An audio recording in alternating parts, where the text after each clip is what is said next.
Handle bar को आप install करते हैं तो आपकी जो क्लच की सेटिंग है वो बिल्कुल आउट हो जाती है। तो मैंने स्टार्टिंग में इसको जब लगवाया था तो मुझे बहुत अजीब सा फील हो रहा था कि यार मैंने क्या कर दिया। बाइक का जो कंफर्ट लेवल है वो काफ़ी हद तक कम हो जाता है।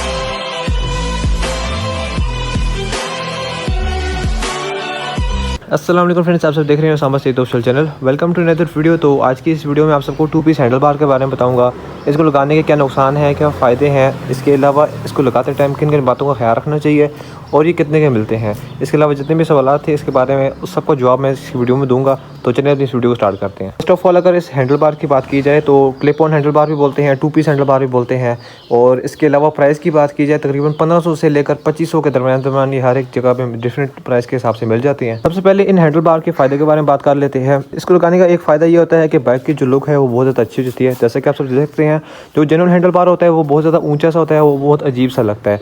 इसको लगाने से जो लुक होती है बाइक की बहुत हैवी निकल के आती है। इसके अलावा दूसरा फ़ायदा ये है कि आप अपनी मर्ज़ी से बाइक की जो हाइट है उसको एडजस्ट कर सकते हैं। आप बाइक को जिस हाइट में भी रखना चाहिए रख सकते हैं। आप फुली डेड ड्रॉप कर सकते हैं, आप बाइक को जो है स्टॉक हाइट पे भी रख सकते हैं। इसके अलावा मीडियम पे भी रख सकते हैं।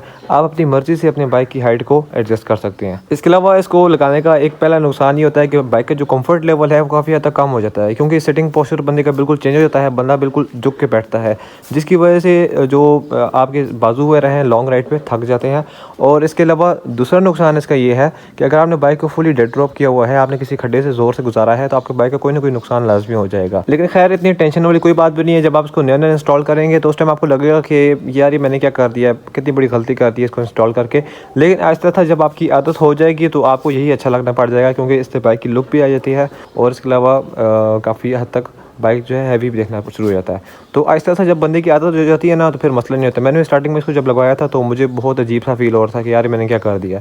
लेकिन अब जो है मैं बिल्कुल इसके साथ सेटिस्फाइड हूँ। अब मुझे ना कोई थकन फील होती है, ना ही मुझे अनकम्फर्ट फील होता है। बिल्कुल आराम से मैं लॉन्ग राइड भी कर सकता हूँ और इसके अलावा जितना मर्जी लेके जा सकता हूँ। अब बात कर लेते हैं इस हैंडल बार को इंस्टॉल करते वक्त किन बातों का ख्याल रखना चाहिए। तो फर्स्ट ऑफ ऑल सबसे पहले जैसा कि आप सबको पता है कि ये जो इसकी मेन वायरिंग होती है YBR की, ये यहाँ नीचे से गई होती है। ठीक है, आपने सबसे पहले नंबर पे इसको ड्रॉप करने से पहले आपने इस वायरिंग को जो है ना यहाँ से सारी ऊपर से गुजार देनी है।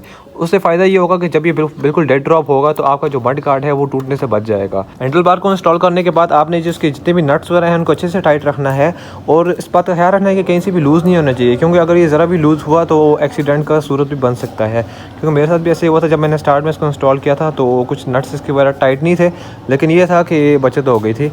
और इतना कोई रिस्क वाली बात नहीं है, आप इसके नट बोल्ट अच्छे से टाइट रखें, कुछ भी नहीं होता, कोई मसले वाली बात नहीं है। इसको इंस्टॉल कैसे किया जाता है, जैसा कि जो इसके जेन्युइन हैंडल बार होते हैं वो यहाँ पे लगे हुए होते हैं। जेन्युइन हैंडल बार उतार के और यहाँ से जो इसके शॉक्स होते हैं वो बाहर निकालने होते हैं। शॉक बाहर निकालने का ये तरीका होता है कि 4 नट्स होते हैं। एक नट यहाँ पे है, दूसरा नट भी इसकी जगह पे है और ये बाकी के 2 नट्स नीचे होते हैं। इन दोनों को लूज़ करेंगे आप, ये शॉक्स आपके बाहर आ जाएंगे और इन शॉक के ऊपर ये हैंडल बार इंस्टॉल होगा। जैसा कि आप सब देख सकते हैं शॉक बाहर आया हुआ है, इसके ऊपर ये हैंडल बार इंस्टॉल हुआ है। और इसी तरह से बाकी जो इलेक्ट्रिशियन वगैरह हैं वो आपके हैंडल बार को आपको इंस्टॉल करके दे देंगे, उनको पता होता है। लेकिन जिनको ना पता हो तो आप उनको बता दें कि भाई इस तरह से शॉक्स के ऊपर ये हैंडल बार लगता है, क्योंकि बहुत सारे मैकेनिक्स होते हैं उनको नहीं पता होता है इस बारे में कि यार ये लगेगा किस जगह पे, तो वो बाज़ औक़ात जो है नीचे में लगा देते हैं। तो ऐसे नहीं होता है, इसके ऊपर ही लगेगा। बाइक को थोड़ा बहुत ड्रॉप करना होता है। तो अगर किसी को समझ नहीं आ रही तो आप मेरी वीडियो उनको बेशक दिखा देना, उनको समझ आ जाएगी। इसके अलावा जब इस हैंडल बार को आप इंस्टॉल करते हैं तो आपकी जो क्लच की सेटिंग है वो बिल्कुल आउट हो जाती है। तो क्लच की जो वायरिंग है वो भी थोड़ी बहुत चेंज करनी पड़ती है, उसकी जो लोकेशन है वो थोड़ी बहुत चेंज करनी पड़ती है, क्योंकि पहले जो आपका हैंडल होता है वो थोड़ा इतना ऊंचा होता है, जिसकी वजह से आपकी जो क्लच की सेटिंग होती है वो जेन्युइन हालत में ठीक रहती है। इसकी क्लच की वायर भी काफ़ी लंबी होती है। तो जब आप इसको ड्रॉप कर देते हैं तो हैंडल यहाँ से यहाँ पर आ जाता है, उस वजह से जो क्लच है वो काफ़ी हद तक भारी हो जाता है। तो उसके लिए आपको जो है ना क्लच की वायर को उस जगह से गुजारना है कि जहाँ से वो ईज़िली चल सके।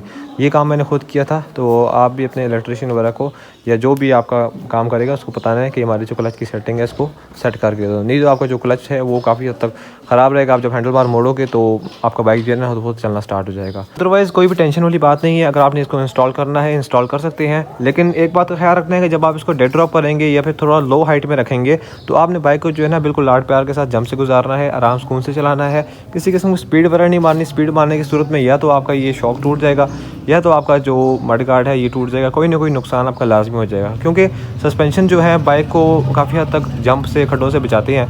तो जब आप इसके सस्पेंशन ही ख़त्म कर देंगे तो फिर बाइक को जो नुकसान है वो आराम से हो जाएगा। तो इस वजह से इन बातों का ख्याल रखना है। इसके अलावा रहेगी बात कंफर्ट लेवल की, तो कंफर्ट लेवल भी कुछ खास ख़राब नहीं होता। स्टार्ट में जब आप इंस्टॉल करेंगे तो आपको लगेगा कि यार ये बहुत अजीब सा काम हो गया है, लेकिन आहिस्ता आहिस्ता जब बंदे की आदत हो जाती है तो कोई मसले वाली बात नहीं है, फिर बंदा आदी हो जाता है। मैं इस पर लॉन्ग रन पे करता हूँ, लेकिन मुझे कुछ खास फ़र्क महसूस नहीं होता। मेरा कंफर्ट लेवल बिल्कुल बरकरार रहता है, क्योंकि अब मेरी इसमें आदत हो चुकी है। तो फ्रेंड्स, ये थी मेरी आज की वीडियो, क्योंकि बहुत सारे भाई इसके बारे में पूछ रहे थे कि यार ये क्लिप ऑन हैंडल बार कैसा होता है, इसका कंफर्ट लेवल कैसा होता है, क्या नुकसान है, क्या फ़ायदे हैं। तो मैंने सारा कुछ इस वीडियो को डिटेल में बता दिया है। तो इसी तरह से इंशाल्लाह मुलाकात होती है नेक्स्ट वीडियो में। अपना ख्याल रखें। अल्लाह हाफ़िज़।